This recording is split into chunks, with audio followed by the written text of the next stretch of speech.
में निमंत्रण करके अपना बड़ा दिल दिखाया है। I think Jayant, thank you very much. आपने ये जो सम्मान दिया है ये उसी विचारधारा से है कि आप जितने भी पिछड़े वर्ग से हो, कितनी भी छोटी जगह से हो, कितनी भी छोटे राज्य से हो, तभी भी आपका दर्जा सबके लिए एक ही है। और वही चौधरी जी का एक सपना था और एक सोच था, और आज आपने मुझे यहाँ में निमंत्रण करके आप सबके सामने मुझे एक अवसर दिया है, एक मौका दिया है कुछ कहने के लिए अपने राज्य के बारे, अपने क्षेत्र के बारे, नॉर्थ ईस्ट के बारे। मैं इसको आपका बड़प्पन समझता हूँ। Once again thank you very much for having invited me here. सबसे पहले मुझे एक बात की शांति है कि जेना जी ने मुझसे पहले बात किया, उसके बाद हमारे तृणमूल कांग्रेस के सांसद ने बात किया, तो मतलब है कि मेरी हिंदी भी इतनी अच्छी नहीं है। मैं कोशिश करूंगा, लेकिन कहीं कहीं में अगर हिंदी में कुछ चूक आ जाए तो आप अपने भाई को माफ़ कर दीजिए। मेरी हिंदी इतनी अच्छी नहीं है, आपके जैसी तो अच्छी नहीं है, लेकिन मैं कोशिश करूंगा, क्योंकि देश में संवाद होना चाहिए, कम्युनिकेशन होना चाहिए। और मुझे लगता है कि अगर आप हमारे बारे भी थोड़ा जानेंगे, क्योंकि हम आपके बारे बहुत जानते हैं, हम चौधरी जी के बारे बहुत अच्छी तरीके से जानते हैं। शायद बहुत लोगों को ये बात का जानकारी भी नहीं होगा कि मेरे पिताजी मेंबर ऑफ पार्लियामेंट थे जब चौधरी जी देश के प्राइम मिनिस्टर थे 1979 में। तो एक बहुत लंबा सा एक रिलेशनशिप रहा है। और आज चौधरी जी का ये जो डेथ एनिवर्सरी है, लेकिन एक बात मैं याद करना चाहूँगा, और हमारे बीच में आज चौधरी अजीत सिंह जी नहीं है, लेकिन ये मेरी खुशनसीबी है कि उनके देहांत से पहले मेरी मुलाकात जयंत जी के संग उनके घर में हुई थी। और उस समय मैं कांग्रेस का अध्यक्ष था और मैं कांग्रेस पार्टी छोड़ रहा था। तो हमारा उम्र भी कम है, तो मैंने कुछ कहा कि हम नहीं डरते हैं। तो उन्होंने एक दो चीज़ जो मुझे कहा था उस समय, और आज मैंने उन बातों में अमल किया। और आज मेरी एक छोटी सी पार्टी है जिसने अपने पहले इलेक्शन में जीत हासिल करके हम आज त्रिपुरा ट्राइबल ऑटोनमस काउंसिल में पावर में है 2 महीने के अंदर। तो उस समय आप लोग ने मुझे महाराजा कह के जिक्र किया है। कोई महाराजा हूं नहीं मैं, हिंदुस्तान में कोई महाराजा नहीं है। एक महाराजा था, वो एयर इंडिया था, वो भी बिक गया है। हिंदुस्तान में कोई राजा नहीं है, महाराजा नहीं है। मैं भी एक ट्राइबल हूं, मैं नॉर्थ ईस्ट से आता हूं। हां, ये अलग बात है कि मेरे पिता या मेरे दादी और मेरे पूर्वजों ने एक समय त्रिपुरा में उनका राज था। आज मैं हिंदुस्तान का हूं और मैं यहां हिंदुस्तान की बात करने के लिए आया हूं, कोई परिवार के बारे बात करने के लिए नहीं आया हूं। तो ये नॉर्थ ईस्ट में शायद बहुत लोग को शायद मालूम नहीं होगा कि नॉर्थ ईस्ट एक ऐसा क्षेत्र है जहां में हमारा पड़ोसी बांग्लादेश है, म्यांमार है, चाइना है, भूटान है, और बहुत लोग बोलते हैं तिब्बत है जो चाइना है। और हमारा जो कनेक्शन है देश के साथ, वो एक बहुत छोटे से रास्ते से जाता है। उनको अंग्रेजी में कहते हैं चिकन स्नेक। लेकिन अगर आप देखेंगे कि नॉर्थ ईस्ट के बारे हमारे आम भारतीयों के बारे क्या जानकारी है, बहुत बार जब मैं दिल्ली आता हूं तो सब मेरे नॉर्थ ईस्ट के लोगों को कभी कहते हैं कि आप नेपाल से हो, कोई कहते हैं कि आप चाइना से हो, आप कोरिया से हो। और ये जो दूरी है, ये क्यों है? क्योंकि एक प्रोग्राम है, एक सोच है कि एक भारतीय को दूसरे भारतीयों से दूर रखा जाए। अंग्रेज ने डिवाइड एंड रूल पॉलिसी किया था, और आज हिंदुस्तान में भी एक सोच है कि एक हिंदुस्तानी को दूसरे हिंदुस्तानी से अलग रखा जाए, कहीं में धर्म के नाम में, कहीं में जाति के नाम में, कहीं में कल्चर के नाम में। उनका खाना अलग है, इनका खाना अलग है। लेकिन मैं आपको एक बात बोलना चाहता हूं, हम लोग डरते नहीं हैं किसी से। और मैंने जयंत भाई से एक चीज देखा है, किसान आंदोलन में एक चीज देखा है कि आप लोग भी डरते नहीं हैं किसी से। जो भी शासन, अभी मुझसे पहले शरद यादव जी ने एक बात कहा था कि सिचुएशन इस देश में ऐसा आ चुका है कि इमरजेंसी से खराब है। ये जो परिस्थिति है, क्यों है? ये भय से ये परिस्थिति बनता है। अगर हिंदुस्तान में, अगर भारत में हमें डेमोक्रेसी ट्रू फॉर्म में चाहिए, तो आपको, आपकी संख्या जितनी भी कम हो, कुछ फर्क नहीं पड़ता है, आपको एक रहना पड़ेगा। आपको निडर होकर न्याय के लिए लड़ना पड़ेगा। बहुत लोग कहते हैं कि आपकी संख्या तो बहुत कम है, आप तो नॉर्थ ईस्ट से है, आपकी संख्या बहुत कम है। लेकिन संख्या सोच से बड़ी नहीं होती है। यहां में अगर एक नॉर्थ ईस्ट का एक छोटा सा लीडर यहां आकर चौधरी चरण सिंह के बारे बात कर रहा है, तो मतलब है कि चौधरी चरण सिंह का सोच आज भी नॉर्थ ईस्ट में जिंदा है। मैं यहां में, हमारे संग मनोज झा जी हैं। हम पिछले हफ्ते लंदन गए थे, पार्लियामेंट में हमारी बात हुई। ऑक्सफोर्ड, कैम्ब्रिज यूनिवर्सिटी में, ब्रिज इंडिया में आइडियाज ऑफ इंडिया के बारे में बात हुई। यह बात मैंने मनोज झा जी से बात नहीं की थी, मैं अभी बोल रहा हूं।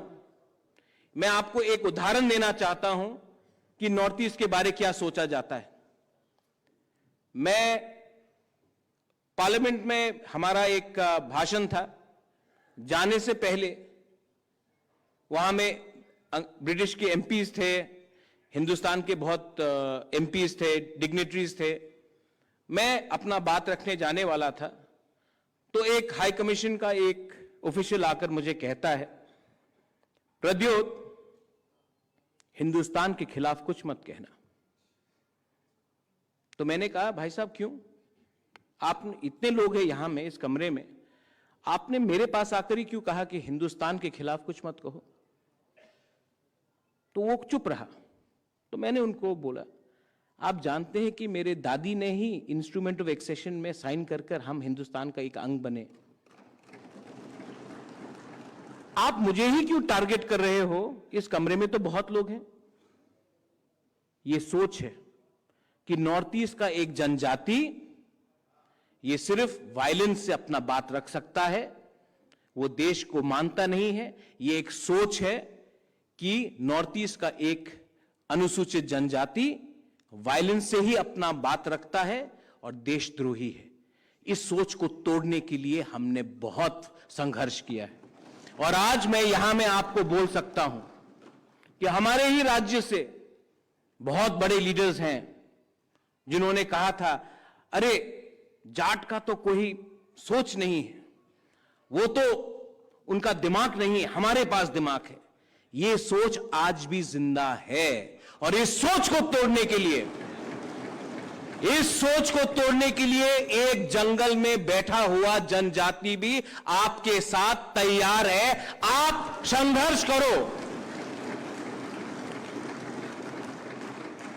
आज हमारा भाषा खतरे में है। मैं हिंदी नहीं बोल सकता हूं, मेरी हिंदी इतनी अच्छी नहीं है।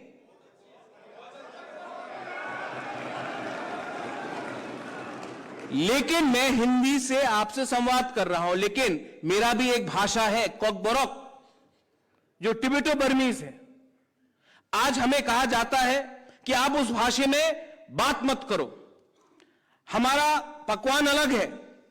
तो कहा जाता है, नहीं, अगर आपने ये नहीं कहा, ये नहीं खाया, तो आप हमारे देश के नहीं हो सकते हो। हमारा जो वस्त्र है, रिग्नाई, ट्राइबल लोग हम लोग पहनते हैं, बोलते नहीं जब तक आप ये नहीं वस्त्र पहनोगे तो आप देश के नहीं हो। ये कैसा देश है? ये देश सिर्फ एक भाषा के आधार में, एक खाने के आधार में या एक वस्त्र के आधार में नहीं बना था। आज नॉर्थ ईस्ट के बारे कोई बात नहीं करता है। दिल्ली में खान मार्केट में क्या हुआ है उसके बारे सब बात करते हैं। आज गांव के बारे कोई बात नहीं करता है। मुझे लगता था कि नॉर्थ ईस्ट दूर है, आज यहां आकर सुनने में मुझे लगता है कि हरियाणा, उत्तर प्रदेश का गांव, पंजाब का गांव, राजस्थान का गांव भी दिल्ली से दूर हो चुका है। मैं यहां से वापस नॉर्थ ईस्ट जाऊंगा और मैं ये बोलूंगा कि हम तो छोटे हैं, लेकिन छोटे असल में वो है जो आज सत्ते में है, क्योंकि उनका दिल, उनका सोच छोटा है।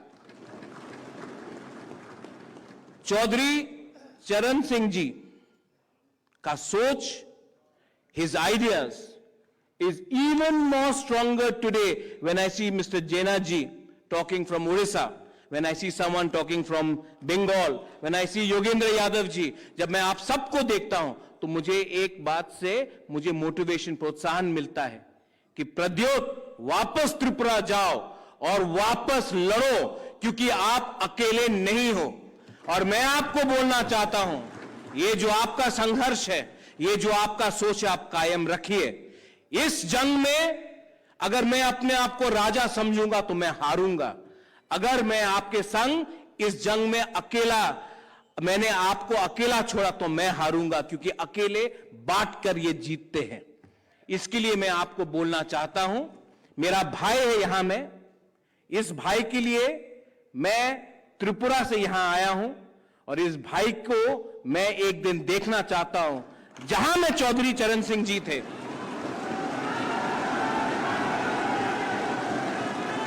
आज मैं आपको बोलना चाहता हूं कि किसान का बेटा इस देश का प्रधानमंत्री क्यों नहीं बन सकता?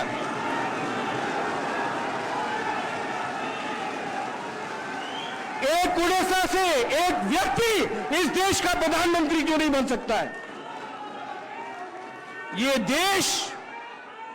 देश को अगर आपको बचाना है, जयंत चौधरी, मुझे सुनाई नहीं दे पड़ा भाई।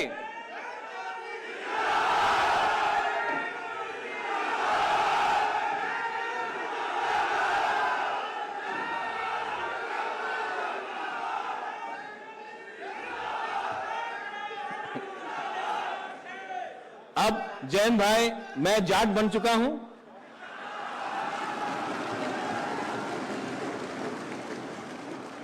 आप सबको भी मैं ट्राइबल बनाकर छोड़ूंगा। इतना ही बात रख के मैं आप सबको कहना चाहता हूं कि मैं आपका आभारी हूं। आपने मुझे यहां में एक मौका दिया और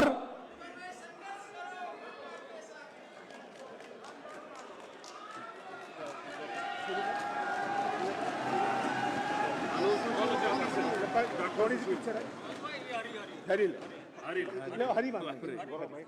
पकड़िए से पकड़। वेरी वेल सेट सर, बहुत ही बढ़िया जी, बहुत बढ़िया, गजब, सारी महफिल गजब, बहुत बढ़िया। सोच रहे थे बाद में मिलेंगे, लेकिन take your number and will come to visit you.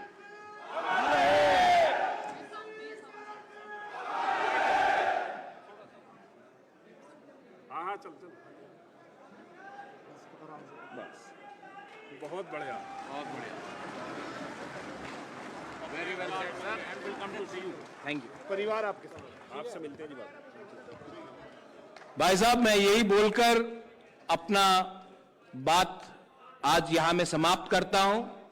मैं आया था यहां में नॉर्थ ईस्ट से एक जनजाति लीडर बनके, मैं वापस एक जाट बनके जा रहा हूं, किसान बनके जा रहा हूं। एक ही विनती है, मेरे भाई को आप ऐसा दर्जा दीजिए, क्योंकि ये ईमानदार इंसान है। आज तक इनके अंदर अहंकार नहीं है और इनके अंदर, किसी ने कहा कूल है, मैं कहता हूं बहुत कूल हैं आप। और जितने शांत हैं आप, उतने अंदर उनका अंदर एक सोच भी है और एक ड्राइव भी है कि ये अपने पार्टी को, अपने देश को, अपने भाई को, अपने बहन को आगे ले जाएगा। बेलाइनो हमबाय, धन्यवाद। Once again, thank you very much.